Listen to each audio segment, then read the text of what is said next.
Ladies and gentlemen, I want to make this prediction that William Ruto's government is going to fail.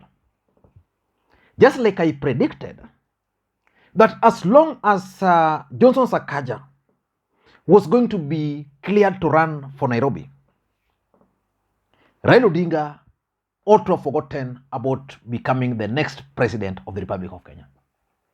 And that's exactly what happened. And I'm also making this prediction that William Ruto's government is going to fail big time. And the people who will start crying the loudest are those who voted for this government. Already, the cost of fuel is up.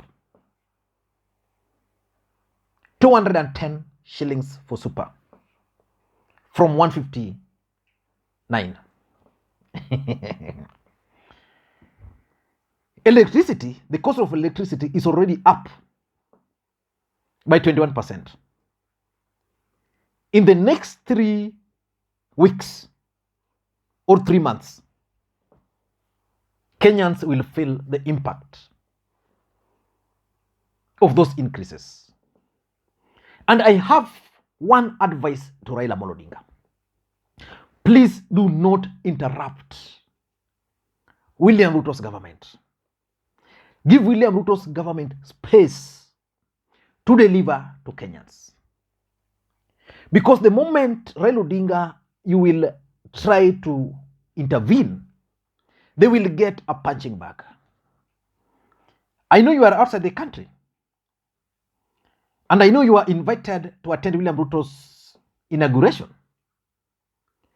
But you wrote a letter on the 12th of September why you are not going to attend that event. You gave 2 reasons. The first reason you gave was that you believe that the IEBC, the body in charge of our elections, did not conduct a free and fair elections. That's the first thing. The second reason you gave was that you believe that the ruling of the Supreme Court was not based on the fact and the law. But you accepted that ruling. But in a paragraph of that your letter, this is what you said. For these reasons, the outcome of the elections remain indeterminate.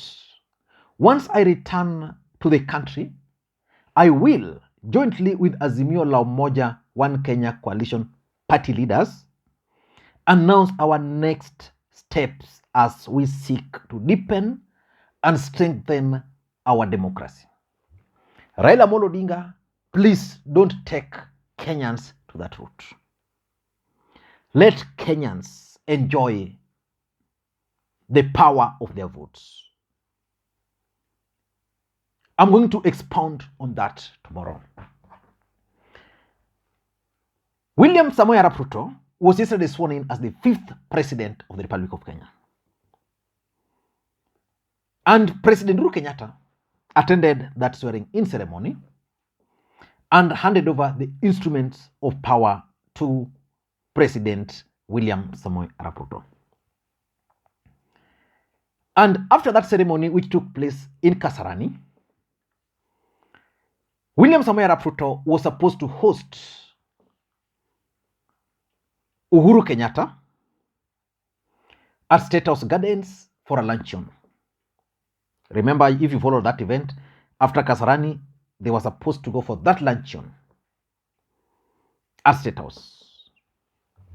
That has always been the tradition. And after that luncheon, what was supposed to happen was that if Uhuru Kenyatta had attended, what was supposed to happen was that Uhuru was supposed to board a chopper from State House and officially leave State House for good as its former occupant. So when the event in Kasarani ended, President Uhuru Kenyatta followed that route. And majority of people and even the media believed that he was headed to State House because he actually drove through the State House road. Uhuru Kenyatta passed the gate of State House and went straight to his house, which means Uhuru Kenyatta boycotted William Ruto's luncheon, a luncheon which he had committed to attend.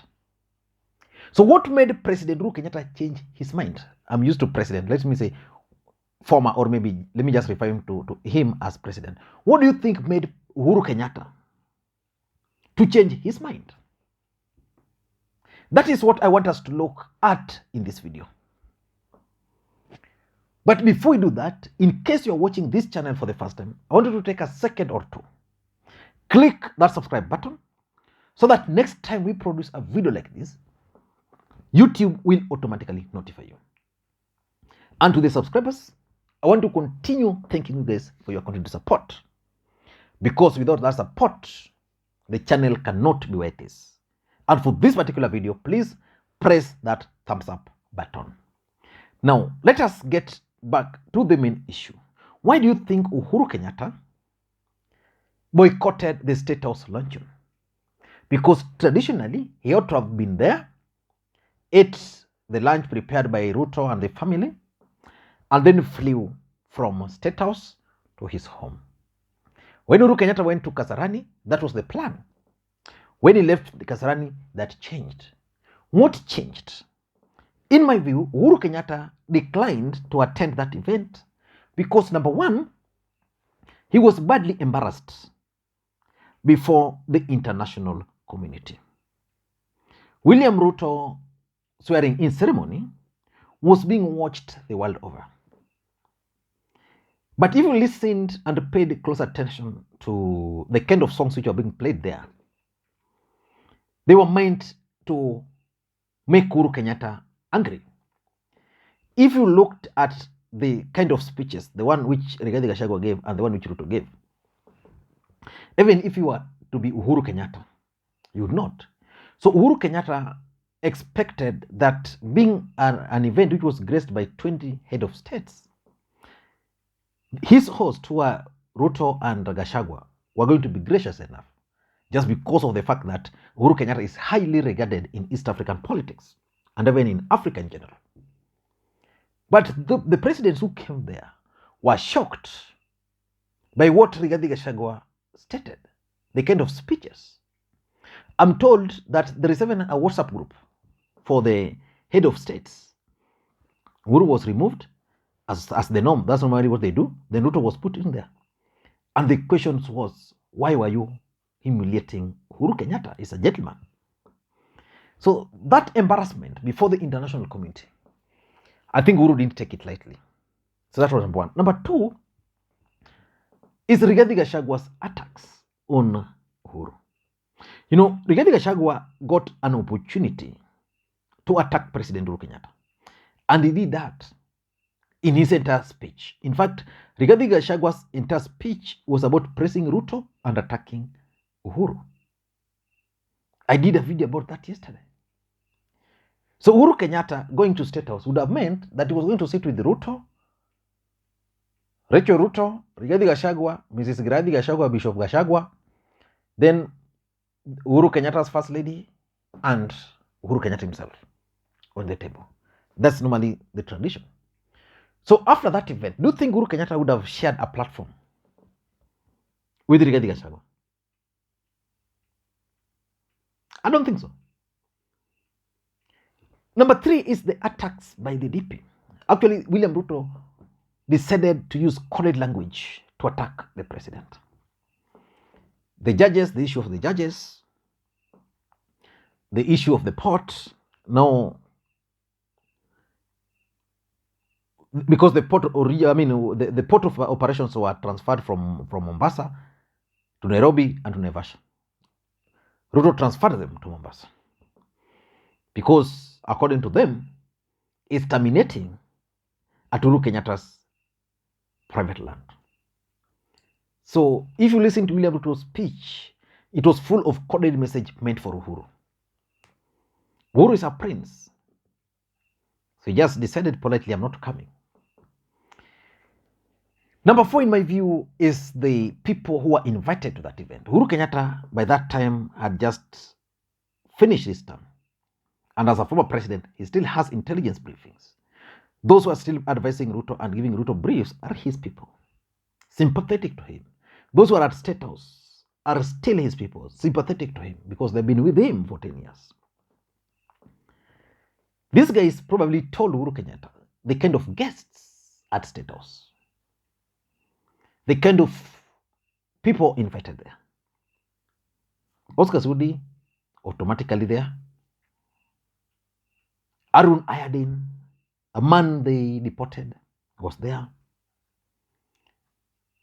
So generally, Uhuru was not comfortable sharing a platform with some of those people. And lastly, I also tend to think that probably Uhuru Kenyatta felt that after what happened at Kasarani, and because he had finished his constitutional obligations, which was to hand over power peacefully, there was no need for him to again go to a place which, in his view, was not welcoming. He had finished his obligations. The moment he handed over the sword, that was the end of the story. These other ones are just spices. So I think because of those, Uhuru Kenyatta decided he was not attending. Probably also the absence of Azimio leaders, because Uhuru Kenyatta is the leader of Azimio, and being the president, he was handing over. The moment he handed over, he ceased being the president, which means he now officially remained the Azimio leader. And the fact that Azimio leaders were absent from this event, I tend to think that that's why. I don't know what you think.